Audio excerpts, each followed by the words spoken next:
You know, when you think about it, airplanes are kind of amazing, right? I mean, just imagine something that weighs hundreds of tons can take off, fly thousands of miles through the sky and land safely. It seems like something out of science fiction when you don't really know the details, but honestly, the science behind it is pretty straightforward once you break it down. The way airplanes stay in the sky is a mix of physics, engineering, and a bit of clever design. Let me explain how it all works. At the core of it all, four key forces are always acting on an airplane lift. Weight, which is just gravity pulling it down, thrust and drag.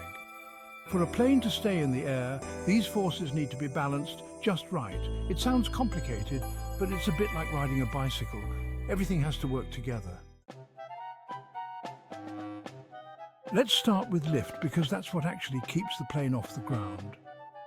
Lift happens thanks to the wings. They aren't just flat pieces of metal.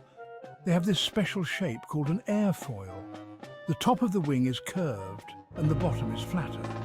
So when the plane moves forward, the air over the top of the wing has to move faster than the air below. That faster air on top creates lower pressure, and the slower air underneath creates higher pressure. This difference in pressure generates lift, essentially pushing the plane upwards. It's the same basic principle you feel when you stick your hand out of a moving car's window and tilt it. You can feel the air pushing your hand up. To keep this lift going, though, the plane needs to keep moving forward, and that's where thrust comes in. Thrust is what the engines provide. For most modern airplanes, these are jet engines. They work by pulling in air, mixing it with fuel, and then igniting it. This causes hot gases to shoot out the back of the engine, and that's what pushes the airplane forward. It's kind of like how blowing up a balloon and letting it go sends it zooming across the room.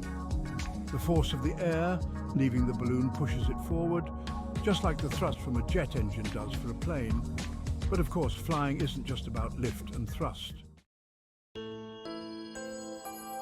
There's also drag, which is basically the resistance the plane feels as it moves through the air. It's like when you're riding a bike and you feel the wind pushing against you. The faster you go, the more drag you feel. Engineers design airplanes to be as smooth and streamlined as possible to cut through the air with minimal drag. Those small curved tips at the end of airplane wings, called winglets, are there to reduce drag by controlling the little whirlpools of air that form around the wingtips. These small design features help planes fly more efficiently, especially on long flights. Now, let's talk about weight, or gravity, really. This is the force pulling the plane back down to Earth. Obviously, planes are heavy. They're made of metal. They're full of people, luggage, and sometimes even cargo. To stay airborne, a plane has to generate enough lift to counteract that weight. And this is where it all starts to balance out. During takeoff, for example, the engines need to produce a lot of thrust so that the plane can go fast enough to generate enough lift to overcome its weight. That's why you feel that sudden push back into your seat when the plane takes off. The engines are working hard to get the plane moving fast enough.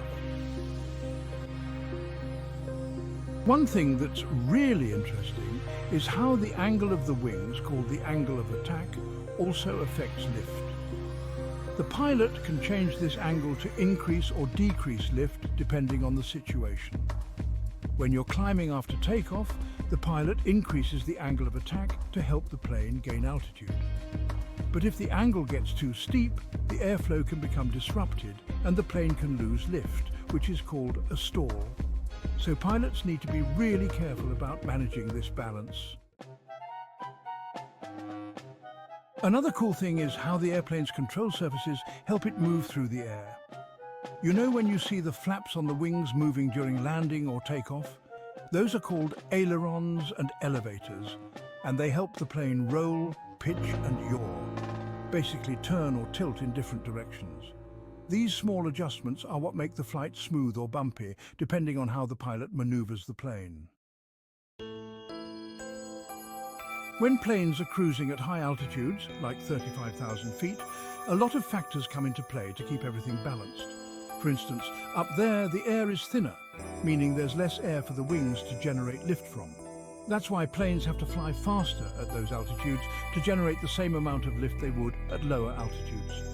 The engines don't have to work as hard once the plane is at cruising speed because they're mostly just maintaining the forward motion. This is why airplanes tend to fly at higher altitudes on long flights. It's more efficient, uses less fuel, and the thinner air means less drag. But flying isn't just about the airplane itself. Weather and atmospheric conditions play a big role too. For instance, flying through turbulent air can make the ride bumpy, but planes are designed to handle that. In fact, turbulence usually isn't dangerous at all. It's just uncomfortable for the passengers. The airplane's structure is built to withstand these forces, and pilots are trained to navigate through or around bad weather. Sometimes, when the weather is particularly rough, pilots might change altitude or route to avoid it. There's also air pressure to consider. At higher altitudes, the air pressure is much lower than it is on the ground, which is why airplanes are pressurized, so passengers can breathe comfortably during the flight. Then there's the role of technology and autopilot systems. Modern airplanes are equipped with sophisticated computers that help manage flight. These systems can control everything from maintaining the right altitude and speed to adjusting the plane's direction. In fact, on many long flights, the airplane can fly on autopilot for most of the journey, with pilots only needing to intervene when necessary. But don't get me wrong, pilots are still absolutely essential. They're there to monitor everything and take control if something goes wrong, or if they need to make adjustments for things like weather changes. It's kind of like cruise control in a car. Sure, the car can maintain speed on its own, but the driver still needs to steer and make decisions about the road ahead. For example, if a storm appears unexpectedly during a flight, the autopilot won't know how to reroute around it. The pilot, using the airplane's radar system, will decide to either climb to a higher altitude, descend, or change course to avoid the turbulence. The autopilot is a great tool for handling routine parts of the flight, but pilots are still responsible for managing all the unexpected things that come up. So really, when you break it down, airplanes stay in the sky because of this beautiful combination of forces, clever design, and human skill. Lift thrust and all the little adjustments pilots make during a flight work together to keep these massive machines soaring through the air. What seems like magic at first glance is actually the result of a bunch of well-understood physical principles working in harmony. And next time you're sitting in an airplane seat looking out the window, you can appreciate all these forces in action. The smooth airflow over the wings, the engines quietly maintaining speed, the slight adjustments in the angle of the plane's wings as it banks or climbs. Every part of the plane is working in sync to keep you comfortably gliding miles above the ground. Pretty amazing, isn't it?